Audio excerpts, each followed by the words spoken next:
आता तुमच्या लक्षात आलं असेल, की आपण जी रिव्हिजन करतो रोज पहिल्यापासून सगळ्या ज्या स्लाइड्स बघत येतो, त्या आता हळू-हळू कमी वेळात व्हायला लागलंय. कारण तुमच्या डोक्यामध्ये अगदी पहिल्यांदा जेव्हा मी एक्सप्लेनेशन दिलं, तेव्हा एकाच गोष्टीचं किंवा एकाच कन्सेप्टचं एक्सप्लेन करायला मला खूप वेळ लागला होता. फॉर एक्झाम्पल आर्टिफिशियल इंटेलिजन्स या एकाच स्लाईडवरती मी बराच वेळा बोलले होते आणि सतत रोज मला त्याची डेफिनेशन सांगायला लागत होती. पण आता तुमच्या लक्षात आलं असेल, की स्लाइटली नुसती मी स्लाईड ओपन जरी केली आणि तुम्ही त्या स्लाईडकडे बघितलत, की त्यावेळेला मी काय-काय तुम्हाला सांगितलं होतं, त्याची एक स्लाईड आयडिया डोक्यामध्ये काही क्षणात येऊन जाते. आणि हे जे तुमचं रोज रिमाइंड होतंय, त्याचा फायदा तुम्हाला नक्की पेपरमध्ये होणार आहे.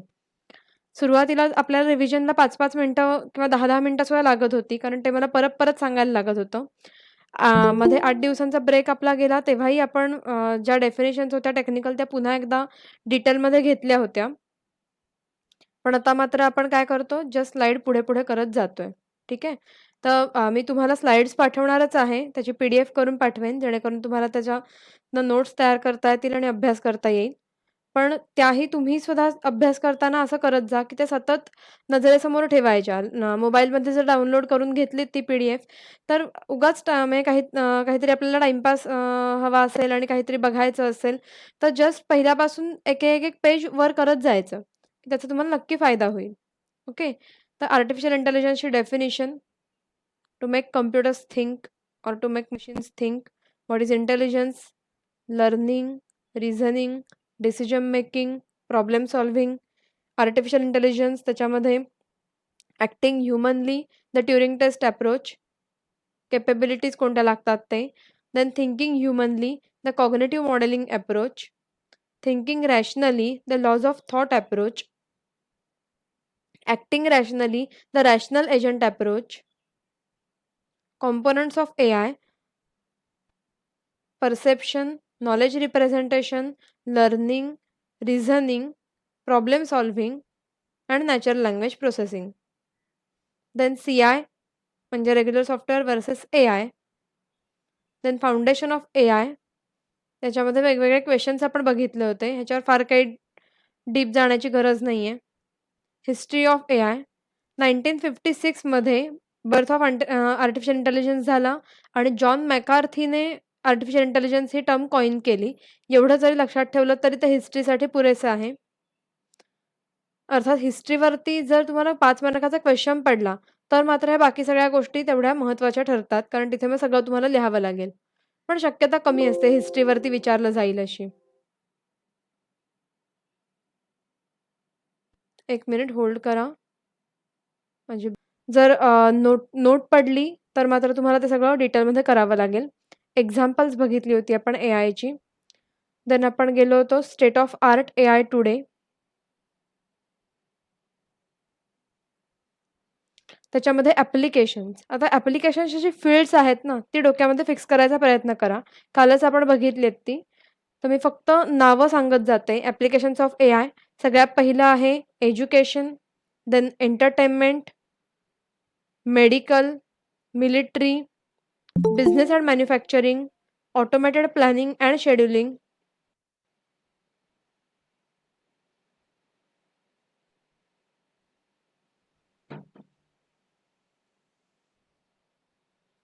Voice technology, heavy industry. असे आपण एकूण किती बघितले? 8 वेगवेगळ्या क्षेत्रामध्ये, 8 वेगवेगळ्या फील्ड्समध्ये एआयची ॲप्लिकेशन्स आहेत. आणि त्याच्यानंतर पुढचा एक छोटासा पॉइंट आपल्याला बघायचा आहे, तो म्हणजे some common applications of AI in day to day life. आता ही जर नावं तुम्ही बघितलीत, मला वाटतं सगळ्यांच्या स्क्रीनवरती व्यवस्थित दिसत असेल डिटेलमध्ये. थोडंसं झूम करून बघितलात तरी चालेल, कारण थोडं किचकट झालंय तिथे. सगळी नावं मावळण्याचा मी प्रयत्न केलाय. तर रेग्युलर लाईफमध्ये आपण एआयची कोणती ॲप्लिकेशन्स वापरतो किंवा अशी कोणती ॲप्लिकेशन जी मार्केटमध्ये, इंडस्ट्रीमध्ये वापरली जातात, आपल्याबद्दलची माहिती किंवा काही डेटा जो आहे तो ट्रेस करण्यासाठी आणि त्याच्यावरती काम करण्यासाठी. ओके. तर ते आपण वन बाय वन बघत जाऊया.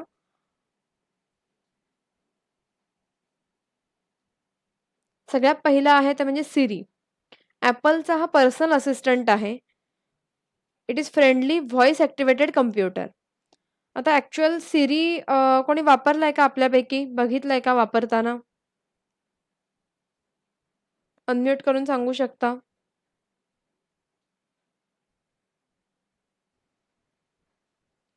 नसेल तर नाही सांगा.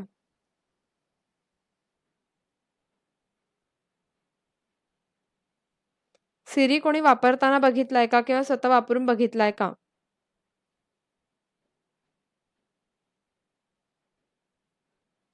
गंमत काय आहे, इथे आपण ऑनलाईन जरी असलो, तरी मला व्हिडिओ तुमचे दिसत नाहीत. एरवी कसं तुम्ही माना नाही म्हणून हलवल्यात ना, की मला प्रत्यक्ष दिसत असता. आता तुम्ही मला दिसत नाही आहात.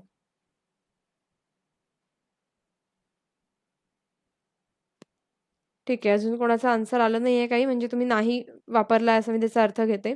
दुसरं आहे Alexa. Alexa वापरलाय कोणी? बघितलंय स्वतः वापरून? No ma'am. नाही वापरलंय. पण जाहिरातीमधनं मात्र तुम्ही नक्की Alexa बघितलं असाल. छोटंसंच डिव्हाइस आहे आणि Amazonचं आहे ते डिव्हाइस. करून ते कशासाठी वापरलं जातं? तर घरच्या म्हणजे घरी ॲज अ स्मार्ट होम बनवण्यासाठी म्हणून ॲप्लिकेशन ते वापरलं जातं. इव्हन लहान मुलांना सुद्धा ते खूप उपयोगी आहे. जेणेकरून त्यांचं जे काही सतत शंका त्यांना येत असतात. फक्त प्रॉब्लेम त्याच्यात एवढाच आहे, की कम्युनिकेशन जे आहे ते काही ठराविक भाषांमधनंच त्याच्यामध्ये करावं लागतं. अजून इंडियन सगळ्या लँग्वेजेस Alexaला अवेलेबल झालेल्या नाहीयेत. तर Siri एक आपण Appleचा पर्सनल असिस्टंट म्हणून बघितला. Alexa Amazonचं स्मार्ट होम बनवण्यासाठीचा ते एक ॲप्लिकेशन आहे किंवा टूल आहे असं म्हणायला हरकत नाही. त्याच्यामध्ये एआय अर्थातच वापरलं गेलंय कारण तुमची जी कुठली लँग्वेज म्हणजे तुम्ही त्याला सांगाल, की "Alexa please switch on the camera." आता ती काय करणार आहे, तर कॅमेरासारखं डिव्हाइस तिला कुठलं जोडलेलं आहे का? हे आधी चेक करणार. आता मुळात तुम्ही जर कॅमेरा तिला जोडलेला असाल आणि तिला जर असं काही वेगळी फंक्शनॅलिटी दिली असाल, तर ती करणार आहे. पण आत्ता Alexaचा वापर आपण ज्या कामासाठी बघतोय, की फक्त माहिती रिट्रीव्ह करण्यासाठी. म्हणजे मला सांगा, की ती कॅमेरा ऑन करू शकेल का? तर कॅमेरा ऑन नाही करू शकणार. म्हटल्यानंतर ती आपल्याला उलटा प्रश्न विचारेल, की "तुला नेमकं काय म्हणायचंय?" अशा अर्थाचा काहीतरी प्रश्न विचारेल. मग तुम्ही तिला सांगाल, की काहीतरी मला कॅमेराबद्दलची माहिती सांग. मग आता तिच्यामध्ये जे काही ती सर्च करेल, त्याच्यात कॅमेराबद्दल तिला जी काही माहिती मिळेल, ती आपल्याला ती सांगू शकेल. प्लस त्याच्यामध्ये ती काही स्टोअरसुद्धा करू शकते. आपल्याबद्दलची माहिती काही आपण तिला सांगितलं, की हे लक्षात ठेव तर त्या पद्धतीने ती सेव्ह करू शकते. अर्थात ह्याचं कम्युनिकेशन जे आहे ते संपूर्णपणे इंग्लिशमध्ये केलं जातं. So by Amazon for smart homes to decipher speech Alexa is used असं तुम्ही लक्षात ठेवू शकता. Tesla अशी अजून एक एआयचं ॲप्लिकेशन आहे, जी सेल्फ ड्रायव्हिंग कार आहे. तुम्ही मुद्दाम काय करा, ही नावं जी आहेत म्हणजे स्क्रीनशॉट मारून ठेवता आला तर स्क्रीनशॉट मारा आणि ह्या प्रत्येक नावावरनं सर्च करा. काही व्हिडिओज एक्स्ट्राचे तुम्हाला मिळतील, जे पर्टिक्युलर त्या ॲप्लिकेशनची माहिती देणारे असतील आणि त्यातनं तुम्हाला एआय संदर्भात किंवा पर्टिक्युलर त्या Siri संदर्भात, Alexa संदर्भात अशी तुम्हाला जास्तीची माहिती मिळू शकेल आणि ती तुम्हाला नक्कीच जनरल नॉलेज म्हणून उपयोगाची आहे. सो ह्याचा एक स्क्रीनशॉट मारून ठेवा किंवा तुमच्याकडे कुठेतरी मेन्शन करून ठेवलं तरी चालेल.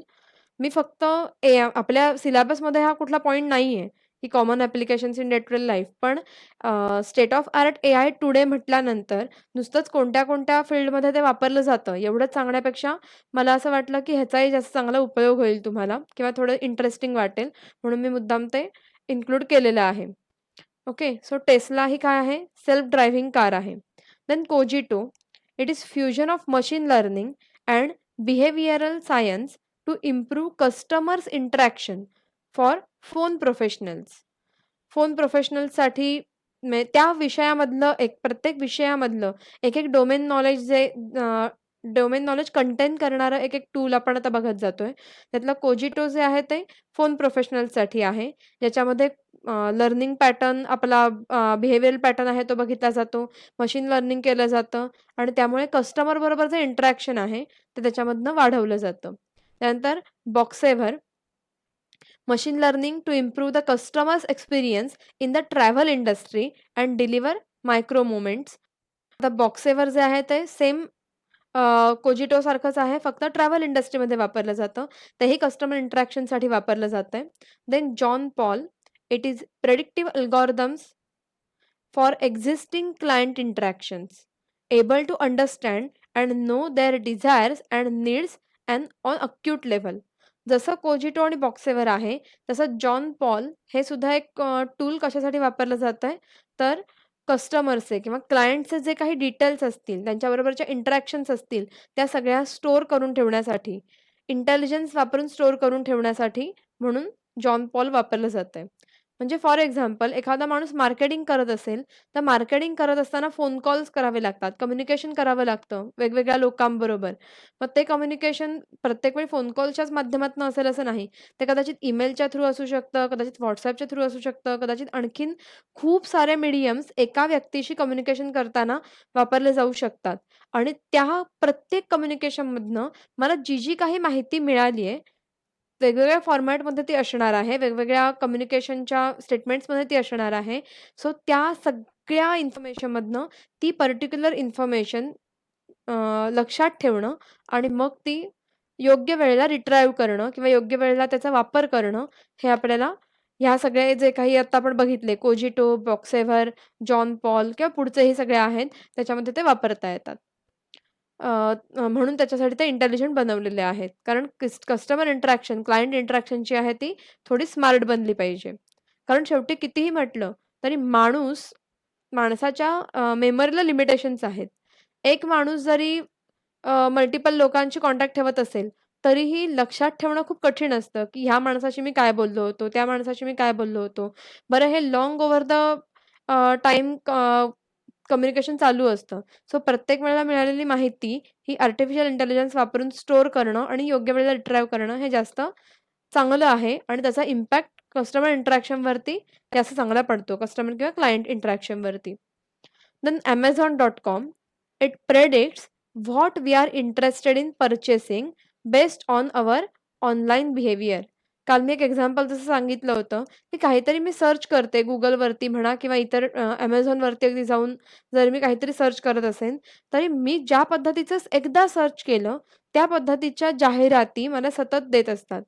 इव्हन मी तर ह्या Amazon.com बद्दल जास्तीची माहिती काढत असताना असं एका व्हिडिओमध्ये ऐकलं, की Amazon स्वतः म्हणजे त्यांची पॉलिसी कशी आहे किंवा त्यांच्या एआयच्या अल्गोरिथमवरती त्यांचा इतका जास्त विश्वास आहे, की आपण प्रॉडक्ट बघितलेलंही नसतं.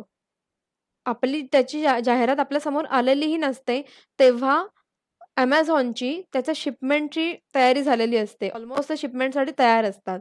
म्हणजे आपल्या ऑनलाईन पॅटर्नवरनं, ऑनलाईन बिहेवियर पॅटर्नवरनं ते इतकं जास्त चांगल्या प्रेडिक्ट करू शकतात, की अमुक-अमुक एक व्यक्ती किंवा अमुक-अमुक एक आता ते आपल्याकडे व्यक्ती म्हणून बघत नाहीत. ते just one of the account म्हणून प्रत्येक गोष्टीकडे बघत असतात. सो ह्या अकाउंटवरनं ह्या-ह्या गोष्टी पर्चेस होतायत ह्याचा अर्थ ह्या पुढच्या गोष्टी पर्चेस होणार हे ते प्रेडिक्ट करतात त्या एआयच्या अल्गोरिथमचा वापर करून. आणि इतक्या कमी दिवसात आपल्याला डिलिव्हरी मिळते Amazonची म्हणा किंवा इतर कोणत्याही ह्याची. ती इतक्या कमी वेळात कशी काय मिळू शकते? कारण मुळात आपल्यापर्यंत आपण एखादी गोष्ट जेव्हा सर्च करतो कुठेही, कशीही, तेव्हा त्याच्या शिपमेंटची तयारी ऑलरेडी झालेली असते. इतकं त्यांचं मार्केटिंग आणि सेल्स आणि हे सगळं हाय लेव्हलला त्याचं काम चालू असतं. ओके आणि म्हणून कमीत कमी वेळामध्ये डिलिव्हरी आपल्याला मिळू शकते. देन Netflix तर आपल्याला माहितीच आहे सगळ्यांना. ह्याच्यामध्ये फिल्म्सवरती आपण कशा रिएक्शन्स देतो, कस्टमरच्या रिएक्शन्स कशा येतात, त्याच्यावरनं ती प्रेडिक्टिव्ह टेक्नॉलॉजी बनवलेली आहे. कशासाठी? की मला कशा प्रकारच्या फिल्म्स आवडतात किंवा मी कोणत्या प्रकारच्या फिल्म्सना आत्तापर्यंत रिएक्ट केलेलं आहे, काहीतरी कमेंट केलेली असेल, काही फिल्मचा एखादा ट्रेलर बघितला असेल, तर कशा प्रकारच्या मला फिल्म्स आवडतात ह्याच्यावर डिपेंड मला तिथे सतत जाहिराती येत असतात. आणि त्या जाहिराती प्रत्येक वेळेला माझ्या Netflixवरतीच येतील असं नाही किंवा तिथेच मला ती फिल्म सजेस्ट केली जाईल असं नाही. तर कदाचित YouTubeचा एखादा व्हिडिओ बघत असताना सुद्धा मला कशा प्रकारची फिल्म आवडेल ह्याचा त्यांनी त्या अकाउंटचा अभ्यास करून मला तिथे कुठे येतं, तर YouTubeवरती ज्या जाहिराती येतात त्याच्यामध्ये Netflixचं सजेशन येतं आणि त्या Netflixच्या सजेशनमध्ये किंवा त्या जाहिरातीमध्ये मला जशा प्रकारच्या फिल्म्स आवडतील तशा प्रकारची जाहिरात तिथे दाखवली जात असते. सो Netflixचं सुद्धा काय आहे तर प्रेडिक्टिव्ह टेक्नॉलॉजी वापरून ते कस्टमर रिएक्शन टू फिल्म्स जे आहेत ते आपल्याला दाखवत असतात, त्याचं मार्केटिंग करत असतात. Then Pandora. Pandora जसं Netflix किंवा Amazon आहे. Amazon तुम्ही ऑनलाईन पर्चेसिंगसाठी एआय वापरलं जातं. Netflix आहे ते ऑनलाईन फिल्म बघण्यासाठी म्हणून एआय वापरलं जातं. तसं Pandora हे म्युझिकल डी-एन-ए म्हणून वापरलं जातं. प्रत्येकाचा म्युझिकल डी-एन-ए शोधून काढला जातो. म्हणजे काय? तर मला कोणत्या प्रकारचं म्युझिक आवडू शकेल.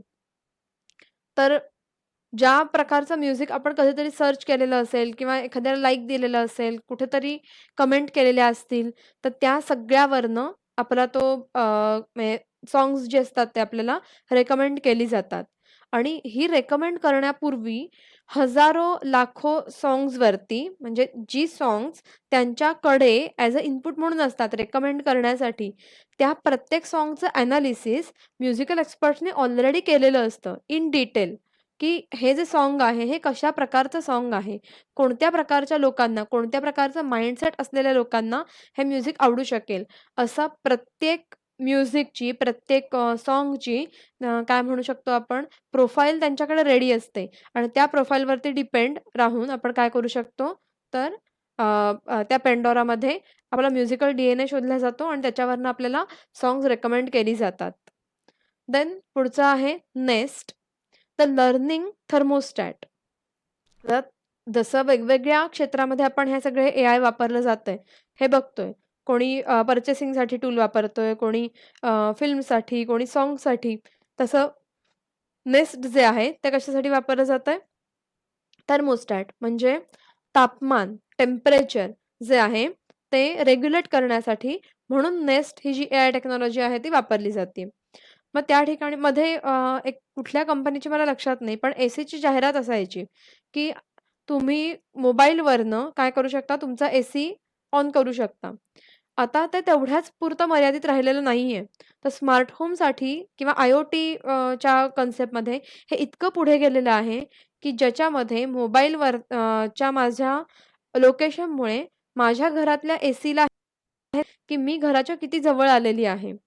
त्याच्यानंतर माझ्या ज्या काही कंडिशन्स आहेत, माझं जे काही लाइकिंग आहे, त्यानुसार जेवढं टेम्परेचर मला हवं असतं किंवा माझ्या बॉडी टेम्परेचरला काय म्हणूया आपण मॅच करून मला आत्ता किती टेम्परेचर जास्त मॅच होईल किंवा मला जास्त ते प्लीझंट राहील, हे कॅल्क्युलेट करून नेस्ट थ्रू थर्मोस्टॅट आहे तो, लर्निंग थर्मोस्टॅट आहे आणि त्याप्रमाणे काय केलं जाईल, माझ्या घरातला एसी ऑन करून त्याचं जे काही टेम्परेचर आहे, ते योग्य ठिकाणी मॅनेज केलं जाईल किंवा योग्य ठिकाणी ॲडजस्ट केलं जाईल.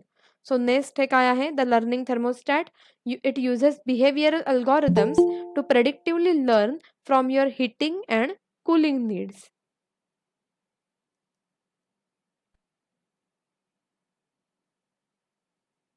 ओके. तर अशा प्रकारचे हे सगळे आपण कॉमन ॲप्लिकेशन्स बघितले. नावं बघूया परत एकदा.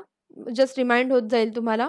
Siri, Alexa, Tesla, Cogito, Boxever, John Paul, Amazon.com, Netflix, Pandora आणि Nest.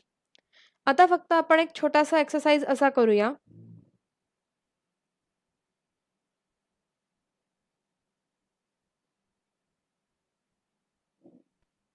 की मी स्टॉप प्रेझेंटिंग केलंय मुद्दामहून आणि तुम्हाला मगाशी मी सांगितलं होतं, त्याप्रमाणे जरा मेमरी गेम खेळूया आपण एक छोटासा.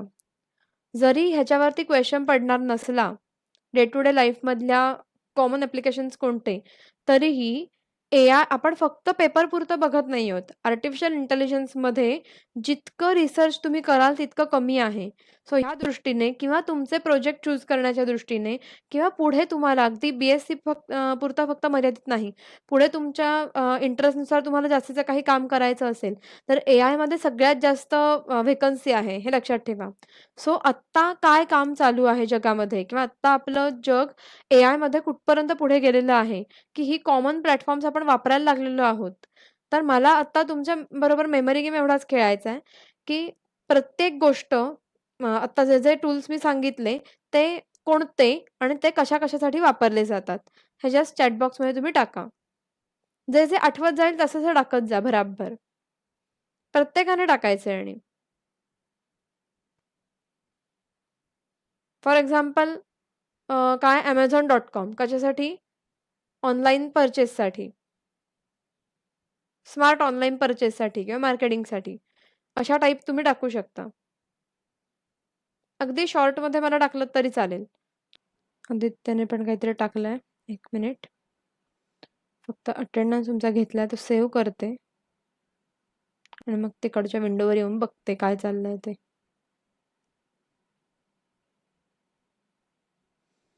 ओके. आदित्यने टाकलंय Siri, Apple's person assistant, Tesla, self driving car, Amazon shopping, Nest learning thermostat. बरोबर. मयूरने टाकलंय Amazon predicts according to our interest, our online behaviour. बरोबर आहे. ठीक आहे. म्हणजे आता बऱ्यापैकी तुमच्या लक्षात राहतंय. आणि 3:30 वाजले त्यामुळे आपण थांबूया. ओके. संध्याकाळी तुमचं मला वाटतं सरांचं लेक्चर आहे ना आज. आणि इथे आपलं हे संपलंय. पहिलं चॅप्टर संपलंय. पहिल्या युनिटमध्ये 2 चॅप्टर्स होती. दुसरं जे आहे ते ॲक्चुअल टेक्निकल चॅप्टर आहे, इंटेलिजंट एजंट म्हणून. ते आपण उद्या चालू करू. ठीक आहे. लिव्ह झालात तरी चालेल हां. लेफ्ट झालात तरी चालेल. उद्या भेटू.